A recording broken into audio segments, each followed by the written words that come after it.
Bem, pessoal, a questão é que existem alguns processos judiciais questionando, né, o projeto do Novo Recife e a forma como ele foi construído e aprovado nos órgãos da Prefeitura do Recife. Isso é um processo.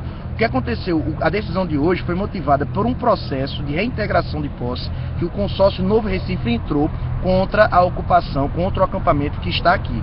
Segundo o Novo Recife, há um atento à propriedade do consórcio Novo Recife que inclusive está sendo questionada em outros processos na Justiça Federal e no IPHAN. O que aconteceu?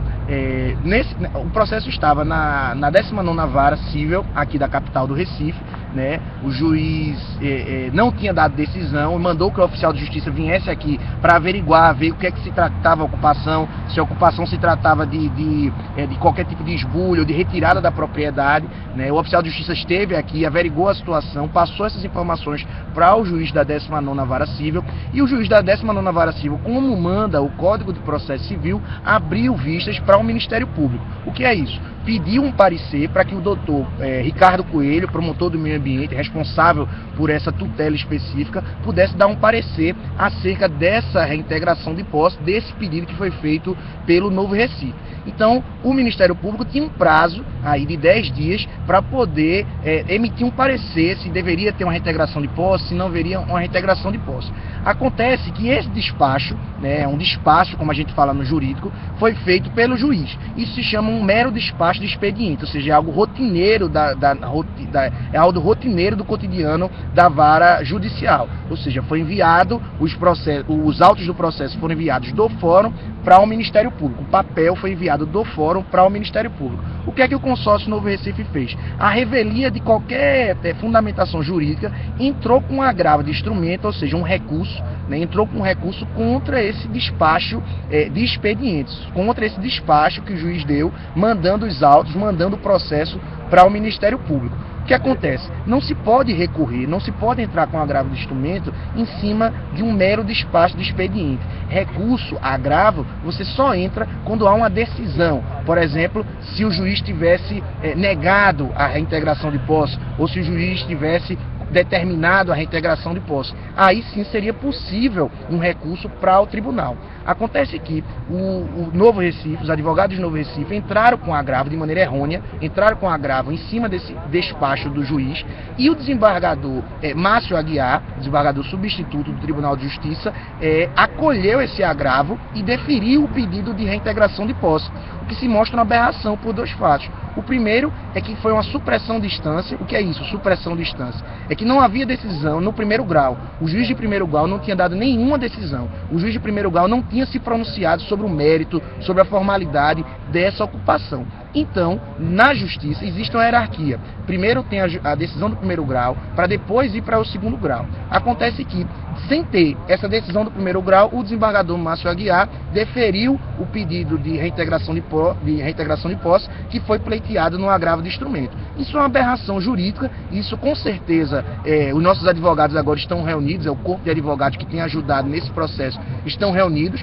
vão recorrer. Isso foi uma decisão monocrática, ou seja, o desembargador deu de maneira solitária, sozinha, e o tribunal, a diferença do tribunal para o juiz de primeira instância é o que o tribunal é um órgão colegiado, ou seja, o desembargador deu essa decisão monocrática, de maneira sozinha, isolada, e aí nossos advogados estão entrando com um recurso em cima dessa decisão monocrática, que deve ser apresentado amanhã. Nós devemos intentar no tribunal esse recurso amanhã, e certamente eu creio, é muito pacífico nos tribunais superiores, na justiça brasileira, que não cabe esse tipo de recurso em cima de um mero despacho de expediente. Além do que, houve a supressão de instância. Então esses são os dois argumentos que a nossa equipe jurídica tem trabalhado, tanto na perspectiva de anular essa decisão por conta da supressão de instância, quanto por não ter cabimento o agravo de instrumento em relação ao mero despacho de expediente. Então, o que a gente pode passar para a população, de um modo geral, e para quem está aqui acampado, é que tenha tranquilidade. A gente crê, a decisão foi tão aberrante juridicamente, que na minha visão, nem o Estado vai querer cumprir essa decisão, ou seja, a polícia não vai vir cumprir uma decisão que é precária e frágil, né, não nesses termos, nem o judiciário vai manter uma decisão desse tipo. né? O STJ, que é um tribunal superior, tem entendimento pacífico em relação ao não cabimento desse tipo de instrumento, desse tipo de recurso para um mero despacho de expediente. Então, o que a gente pode considerar é para as pessoas ficarem tranquilas, né, mas sempre alerta, né, do mesmo jeito que o consórcio Novo Recife tentou demolir aqui os armazéns na calada da noite, houve essa decisão judicial hoje bastante precária e frágil. Então, o acampamento continua aqui numa resistência política organizada, mas legalmente, judicialmente, essa decisão ela não tem sustentação, não tem fundamentação. Por fim, é importante dizer que mesmo que se houvesse o deferimento, ou seja, mesmo que a Justiça tivesse confirmado, como confirmou agora, a reintegração de posse, isso não significa a demolição dos armazéns. Isso é outro processo. O processo que foi deferido hoje no tribunal era apenas para retirar as pessoas que estavam aqui ocupando. Então, mesmo que essa decisão fosse levada a cabo, e a gente vai resistir juridicamente e politicamente a isso, esse processo não autoriza, nem autorizava qualquer tipo de demolição ou qualquer tipo de construção pela Moura do Bey e pelo consórcio Novo Recife.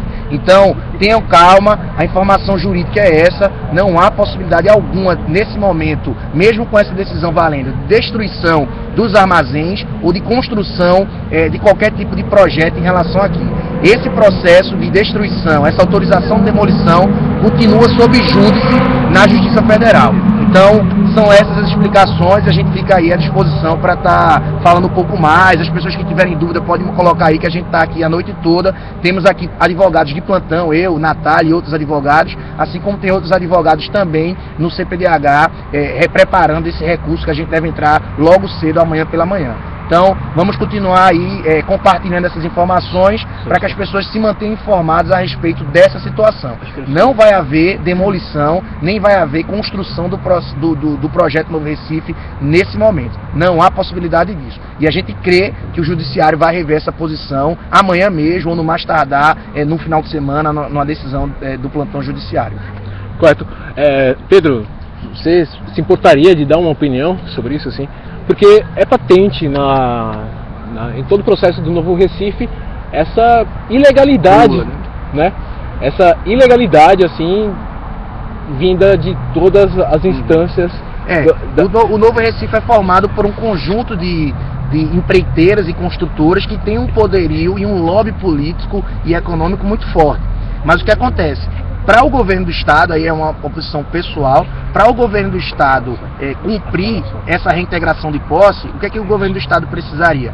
Autorizar que o choque, que a polícia militar viesse aqui para esse acampamento nesse exato momento, ou ainda pela madrugada, ou durante a manhã, e retirasse os manifestantes daqui. Eu acredito que não há possibilidade disso, porque o governo do Estado não iria comprar esse ônus, é um ônus político muito forte. Se o governo cumpre uma decisão muito precária e um dia depois essa decisão acaba sendo revogada pelo próprio Tribunal de Justiça, como eu acredito que vai ser revogada. Então, a gente tem experiência de outras ocupações urbanas, já trabalhei com algumas outras ocupações urbanas de moradia, ou seja, onde há a intenção de construir moradia, ou seja, de reaver aquela propriedade, e mesmo quando houve decisão do Poder Judiciário, mesmo quando houve decisões que tinham uma certa fundamentação jurídica, que não é o caso dessa, o governo do Estado não cumpriu de imediato a reintegração de posse. Seria temerário para o governo do Estado, né? A gente já entrou em contato com a Secretaria de Direitos Humanos, né? A Secretaria de Direitos Humanos está intermediando esse processo, a Secretaria de Direitos Humanos entrou em contato com a Secretaria de Defesa Social,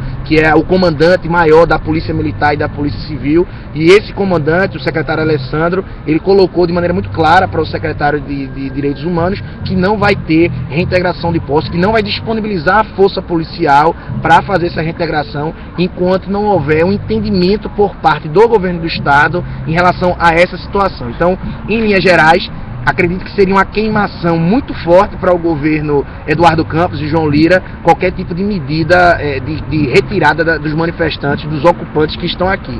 A posse continua de maneira mansa e pacífica, não há enfrentamento aqui com os seguranças do consórcio Novo Recife, não há tensionamento por conta dessas situações, então eu acredito que não vai haver essa reintegração. Agora, óbvio que nós não podemos acreditar muito no direito, não podemos acreditar muito na lisura e na legalidade das coisas como acontece acontecem no Brasil, principalmente um poder econômico que está por trás, que está pelo outro lado. Mas, de maneira sincera, o meu sentimento, e por uma certa experiência que tenho, é que essa reintegração de posse não vai ser cumprida, e logo amanhã, acredito que à tarde, a gente vai tentar despachar, ela vai ser revogada por uma das câmaras do Tribunal de Justiça. Agora, me interessou bastante o fato do juiz alegar que não se configurava um movimento social. Né?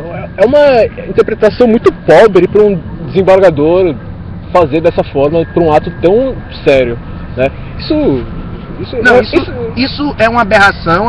Na decisão, né, eu tive cuidado de ler toda a decisão, ele coloca em todo momento, no deferimento do agravo do instrumento, uma descaracterização do que seria um movimento social. Mas, assim, eu apesar de ser do direito, apesar de ser advogado, eu não tenho tanta esperança do direito. O Poder Judiciário é conservador, é reacionário, os nossos julgadores não têm compreensão dos movimentos sociais, então tentam a todo momento descaracterizar essa ocupação como um movimento político para que possa a reintegração acontecer. Então, isso também é mais um fenômeno, é um espelho do que é o nosso Poder Judiciário. A maioria das decisões do Judiciário é justamente na contramão daquilo que os movimentos sociais reivindicam. Mas uma total ignorância, me perdoe com toda a vênia ao desembargador, uma total ignorância não configurar isso como um movimento social pelo fato de não haver liderança, pelo fato de não ter uma organicidade, como ele coloca na decisão. Né? Os movimentos sociais atualmente não têm mais, ou têm caminhado para uma estrutura cada vez mais horizontal, não vertical. Então, não é o judiciário que tem que caracterizar o que é um movimento social ou não. É o próprio movimento social, é a própria sociedade que determina suas formas de atuação, suas formas de organização. E aqui, esse acampamento, se não fosse um movimento social, se não fosse um conjunto de movimentos sociais que estivesse atuando, não estaria durando mais de uma semana. Então faz uma semana que existem pessoas aqui organizadas de maneira politicamente, ideologicamente, programaticamente, têm resistido. Isso por si só já se caracteriza como um movimento social. Temos aí os direitos urbanos, o movimento Ocupa Estelita, temos uma série de movimentos aqui que vem atuando. Então esse ponto da decisão do desembargador é de muita ignorância, é de uma infelicidade tremenda, mas não me espanta, porque a maioria dos nossos julgadores realmente não tem esse entendimento. Os nossos tribunais são muito afastados da dinâmica social. Mas nós continuaremos resistindo, porque cada dia, cada hora que a gente continua resistindo aqui, é mais uma prova de que essa caracterização que ele faz na decisão é incorreta, é errônea, é infeliz, para não dizer de má fé, inclusive. Então, parece que nesse momento é o momento de caracterizar como um movimento social mesmo, e que a sociedade deveria comparecer em peso e demonstrar cada vez mais o apoio ao que está acontecendo aqui no Estelita.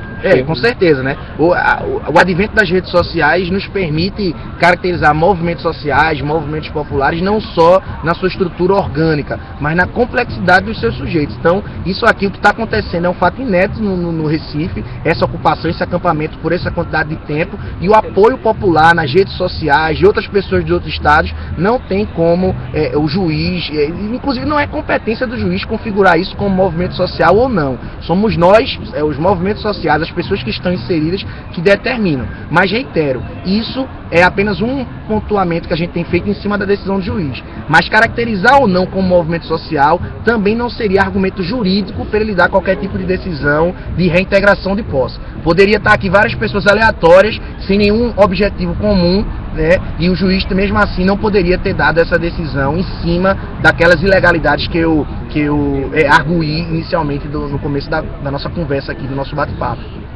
Tá certo, Pedro. Beleza? Força. Vamos lá, pessoal. Ocupa Estelita. Ocupa Estelita. Bom, gente, muito bem, mostrar um pouco aqui do ambiente. Ali na frente a gente tá